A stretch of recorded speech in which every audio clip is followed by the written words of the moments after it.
No more vacation. If you're like me, you like to wake up on a nice Saturday morning in the autumn and you want to smell the crisp fall air, sit halfway up, stretch, and then go back to sleep until about noon. But if you're like me on this particular Saturday morning, you also want to wake up so that you can hear your mom and brother when they get home. When, Somehow, at least half of me believed that my mom and Jeffrey would come hopping out of the car, run into the house, share a good laugh with my dad and me about little false alarm they've been through. Like, haha, those silly doctors, can you believe they mistook a nosebleed for leukemia? This is just so ridiculous. And then I'd pout for a while about how my mom hadn't called me all week and tease Jeffrey about how chubby he was getting from all the cheesesteaks and soft pretzels down in Philly, and then go back to sleep for a nice, lazy Saturday nap. When my mom finally pulled into our driveway, though, I saw that Jeffrey was asleep in the back seat, and I started to get nervous. Jeffrey never ever used to sleep on car rides. I'm a big car ride I'm a big car ride sleeper, maybe the biggest, but Jeffrey was usually just babbling all the way for hours on end on any kind of road trip. Once we drove to the Outer Banks for a vacation when Jeffrey was 3, and he stayed up until after midnight on the way down. At about 10 p.m., while he was driving, giving me a lecture on how various rescue heroes and why voice tech rescue hero is completely different than body force rescue hero. My parents pulled off the highway into a Cracker Barrel restaurant and rented a Charlotte's Web book on tape to shut him up. But even then, he made my mom stop the tape every 15 minutes so he could ask long-term questions.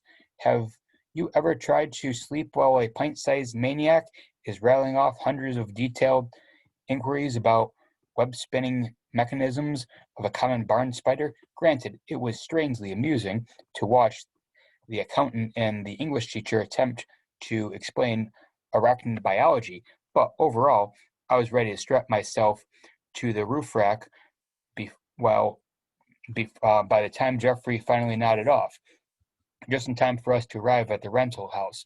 So he could wake up again and ask new million questions about the locale, the sleeping arrangements, which pajamas he should wear, and why Stephen always gets to sleep on the couch when he gets a stupid bed. Well, he gets is the stupid bed.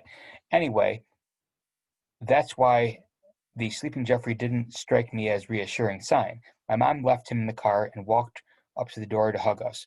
When she took off her sunglasses, I couldn't believe how old and tired she looked. After my hug, she stepped back for a moment, and I made a pretty major social blunder. So, Mom, everything's okay, right? Soul cancer mistake is all sorted out. She looked at me. She looked She looked at me like I just asked her for a cigarette. Stephen, this is no time to joke. Your brother is very, very sick boy. He is? I just figured it was all a big mistake. Mistake? Mistake? Well, when you didn't call and all, I assumed that. What do you mean I didn't call? I spoke to your father every single night. Well, no. Actually, Dad never. You didn't tell him that I called? Didn't you tell him anything? He at least knows about Jeffrey's condition, doesn't he? Honey, the boy, oh boy, there was something going on there for sure, but I wouldn't find out much about it right then because Jeffrey woke up right at the instant and knocked on the car window. My mom immediately jogged back to him. My dad gave me a sheepish look and started off slowly after her. I could tell by the slouchy way he was walking that he didn't exactly relish the thought of arriving at the car and facing his angry wife and sick son. But on the other hand, he certainly couldn't stay in the doorway because he'd have to face me. I stayed inside while my dad made a big show of grabbing the bags from the trunk, and my mom carried Jeffrey in. Jeffrey looked really beat too. Although his black eyes had faded to yellow and his nose had gone back to normal, I was afraid of what I would say to him, but as usual, I was worried about the wrong thing. I should have been afraid of what he would say to me. He started right in, and although his voice was kind of gravelly, the words came out at lightning speed. Stephen, you should have seen it. The hospital was huge, and I had a real bed, and you could move it. The head up and feet did too. And the doctors came and put a needle in my back, and then I couldn't move for an hour. But Mom gave me a cool book about knights in shining armor, and she sat on the floor and read it to me upside down so I wouldn't be bored. But but I was anyway. And they gave me sleepy medicine and put this special tube in my chest called a catheter. And another time they put a needle all the way in my hip bone. It hurt. And they took out some inside bone stuff called bone marrow, and my bone marrow is sick. So they put another needle in my back yesterday with a throw up medicine. And I had a needle stuck in my chest for 5 days. He paused to look at my mom for confirmation. 5 days, right, Mommy? When he pushed up off her shoulder and looked at her, I looked too. I couldn't believe it. She was crying silently. Her voice came out all trembly and said, "Yes, baby, 5 days." I was standing there with my heart reeling. My brother was really sick, so sick that he had to stick a needle in him to take out the marrow from his bones. He was so sick that they had to stab a needle into his spinal cord. He was so sick that my dad couldn't bear to tell me about it, and that my mom was instantly crying as soon as the details were mentioned. And everything I had been thinking all week was 100% wrong. My my mom recovered enough to ask Jeffrey if he wanted a snack, but he turned kind of green and said he wasn't hungry. I found out later that he had begun chemotherapy for his disease, and that one of the many side effects was nausea. Can you put me down? Can I hug Daddy? Of course, honey.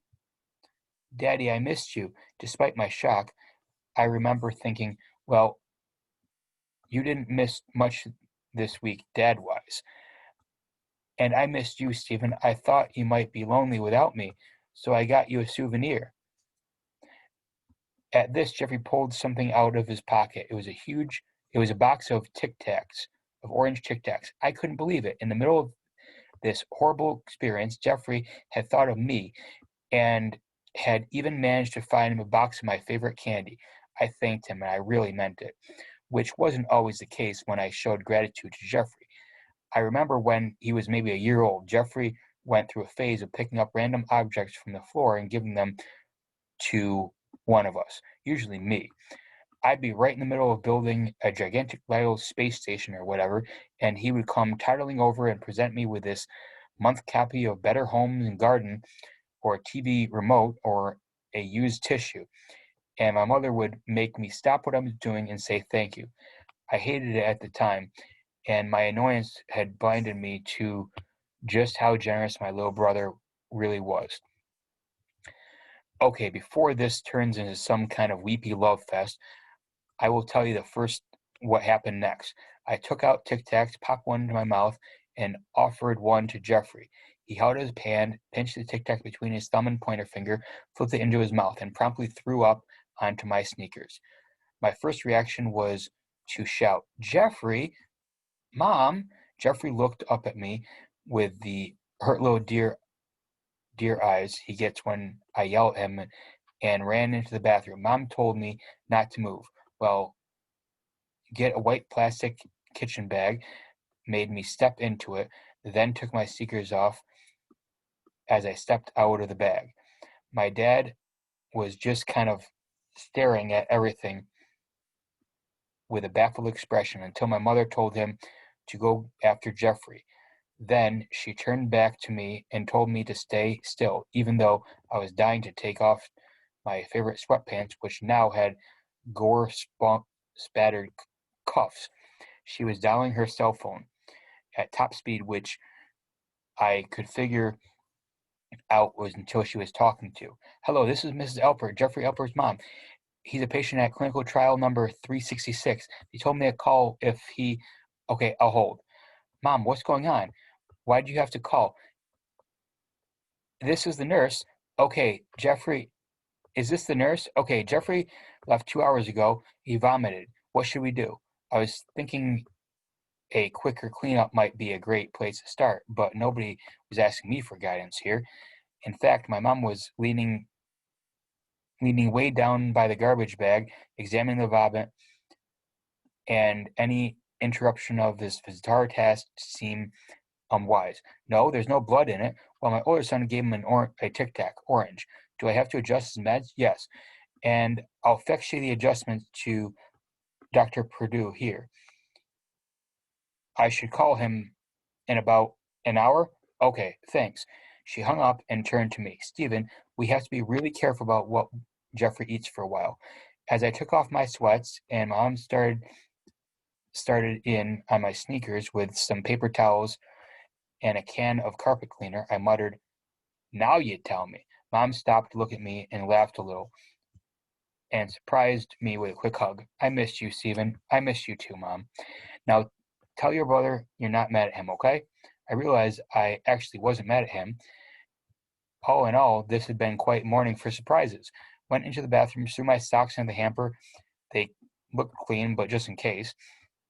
I put my arms around Jeffrey, but Dad was there, sitting on the toilet seat, trying to be comforting. But he really hadn't gotten his bearings yet on this cancer situation. I think he was relieved when Jeffrey leaned right into me and started my old trusty hush, Jeffy chant that my dad tiptoed out, and after a while, Jeffrey calmed down. I looked right into his huge blue eyes and said, Jeffy, it's okay. I'm not mad at you for throwing up on my shoes.